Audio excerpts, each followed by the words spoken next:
State ইউনিভার্সিটির আন্ডারে তোমরা যারা নতুন সিলেবাস অনুযায়ী বা এনইপি সিলেবাস অনুযায়ী এবছর রাষ্ট্রবিজ্ঞান বা পল সায়েন্স পরীক্ষাটি দেবে, তাদের জন্য দুর্দান্ত কিছু সাজেশন আমি আজকে এনেছি। আমি চাইবো তোমরা এটা লাস্ট মিনিট সাজেশন হিসাবে একটু নোট করে নাও। প্রথমেই আমি বলবো ইউনিট 1 থেকে তোমাদের একটি টিকা লিখতে হবে 5 নম্বরের, এবং ইউনিট 2 থেকেও তোমাদের একটি মাত্র টিকা লিখতে হবে 5 নম্বরের। ঠিক একই রকমভাবে ইউনিট 1 থেকে তোমাদের বড় প্রশ্ন লিখতে হবে দুটো 10 নম্বরের, এবং ইউনিট 2 থেকেও তোমাদের বড় প্রশ্ন লিখতে হবে দুটো 10 নম্বরের। এবার আমি আসবো ইউনিট 1-এ কী কী সাজেশন হিসাবে কোশ্চেনগুলো রেখেছি একটু দেখে নাও। ইউনিট 1-এ প্রথমেই রেখেছি ক্ষমতা স্বতন্ত্রীকরণ সম্পর্কে একটি টিকা লেখো। মার্ক্সীয় সমাজতন্ত্রের বৈশিষ্ট্য উল্লেখ করো। সমাজতন্ত্র মৃত এই উক্তিটির সহমতে তোমার যুক্তি দাও। ব্রিটিশ আইনের অনুশাসনের উপর একটি সংক্ষেপে টিকা লেখো। এই 4টে কোশ্চেন তোমরা ইউনিট 1 থেকে দেখে যাবে, অবশ্যই এখান থেকে কোনো তোমরা কমন পেয়ে যাবে। এর মধ্যে আমি বলবো দুটো কোশ্চেন তোমরা একটু ভালো করে পড়ে যাবে, সেই দুটো কোশ্চেনের মধ্যেও তোমরা পেয়ে গেলেও যেতে পারো। সে দুটো কি?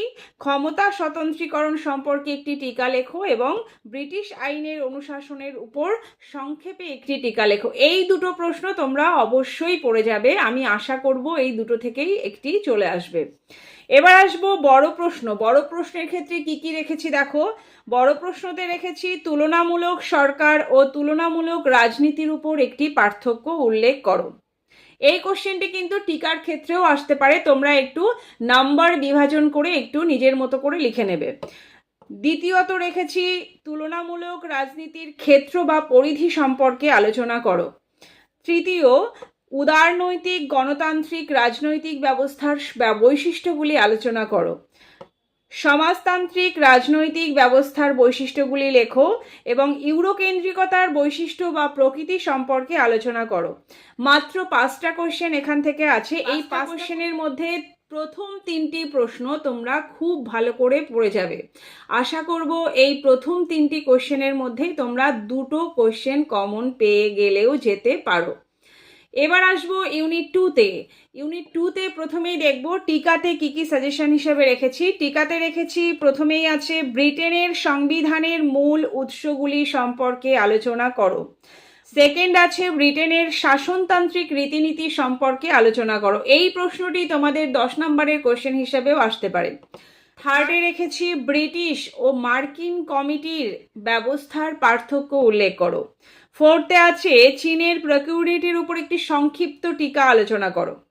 ফিফথে আছে নিয়ন্ত্রণ ও ভারসাম্য নীতির উপর একটি টিকা লেখো।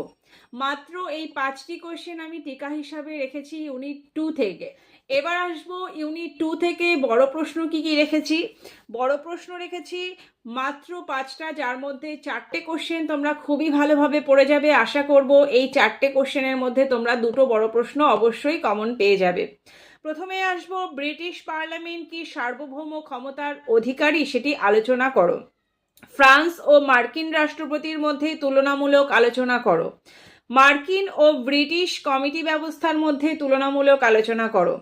মার্কিন সুপ্রিম কোর্টের গঠন, ক্ষমতা ও কার্যাবলী সম্পর্কে আলোচনা করো। মার্কিন কংগ্রেসের গঠন ও ক্ষমতা ও কার্যাবলী সম্পর্কে আলোচনা করো। প্রথম 4টি প্রশ্ন তোমরা খুব ভালো করে পড়ে যাবে। প্রথম 4টি প্রশ্নের মধ্যে আশা করব তোমরা ওখান থেকে দুটো প্রশ্ন কমন পেয়ে গেলেও যেতে পারো। এই ছিল আমার আজকের পল সায়েন্সের সাজেশন।